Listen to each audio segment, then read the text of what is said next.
What's up, guys? Allan Morrow here. Just want to share with you this little quick tip for creating tension and build-ups using an element that's already in your track rather than going to, a sample pack to find a sample there that someone else has already done.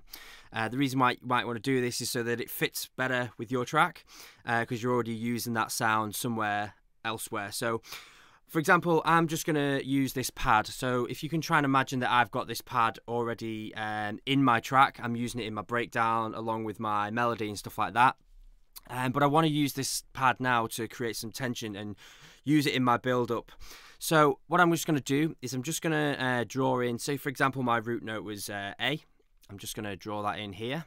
So I've got this pad sound here. Now, if you just listen to this, obviously it's just a sustained note. But what I want to do with this, I want to create a build-up and some tension. So, there's a few different things you can do with this. What I'm just going to do firstly is I'm going to pitch rise it. Now, to do this, I want to change my pitch bend range here.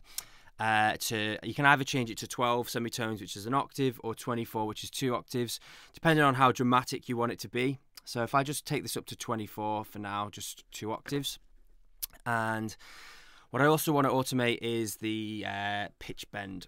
So if I just click on this, sorry, with Logic, I just have to latch it. So click there. So I want it to start off at 0. And over the course of time, I'm going to take it all the way up to here. So what you'll notice now.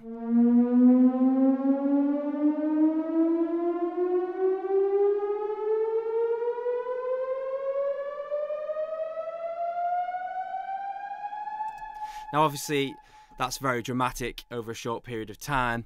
And it also sounds a little bit cheap and nasty. But what you can do is, obviously, you can then make this build up as long as you possibly want. So, for example, let's say your build-up was really long, for example, like this. So, over this period of time, you can drag this over here like this. So, over this period of time, you're going up 2 octaves. Now, you could obviously change that if you wanted, and you just want it to go to 12. Let's just go to 1 octave for now. Let's see if we can get it to sound a bit better. So again, it's just building up over this whole period of time.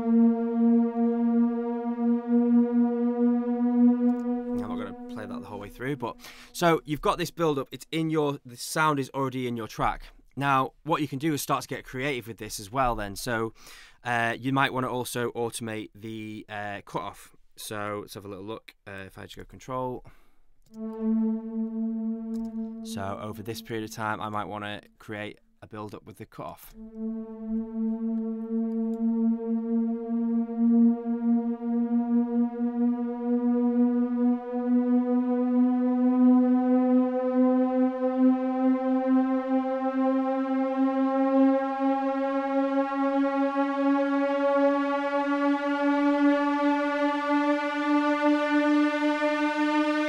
So over that time, it's not only automating the pitch, but the cutoff is also, starting to build as well. I'm just going to shorten this a little bit, guys, just to show you obviously you can make these as long as you want. And the beauty of this is, obviously, when you go to sample packs and stuff, they're all set and bounced down already to the length that they were rendered out at. With this, you have full control over this now. So let me just take this over. Let's just do 8 bars. I'm just doing 8 bars just because it's shorter to show you the example. So we've got here. So we're automating the cutoff and the cutoff and the pitch. Let's do that.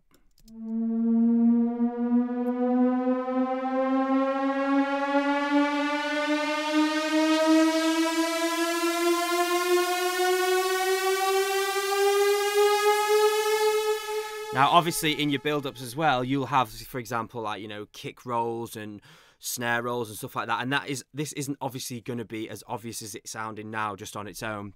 But in the background, these sort of things can really sort of help build that tension. So we might want to also add a bit of a phaser on as well. So for example, if I come to this phaser, turn this off, if I now, for example,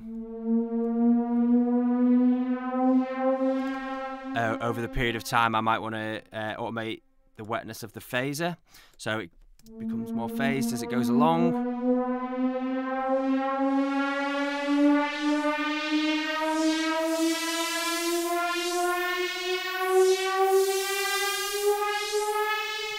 So there's also that. The next thing you might want to do is you might want to add, so actually in this one there's already a bit of noise, so let's just turn off the latch a sec. So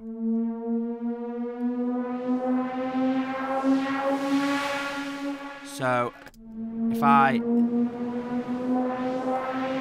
might want to add a bit of noise in there as well as I go along. So for example, if I just do there.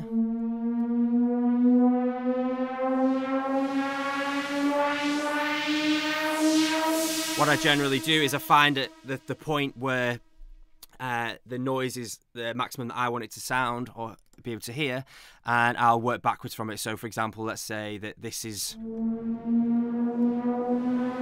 say that for example is as much noise as I want, at the maximum amount. I'll bring it down like this, and then I'll bring there, so that the build-up finishes at the maximum part with all the noise in there. So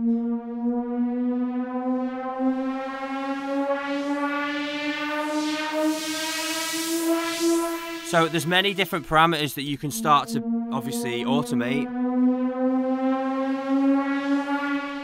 Last one, just quickly, you might want to automate the resonance. So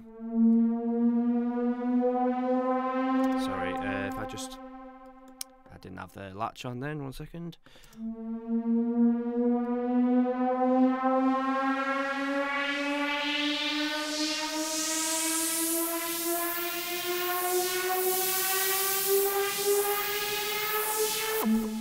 So you can get really creative with your build-ups, guys, and create something that fits a lot better with your track rather than just picking something from a sample pack. Obviously, nothing wrong with using sample packs, but as I say, you can make this as long as you possibly wanted then.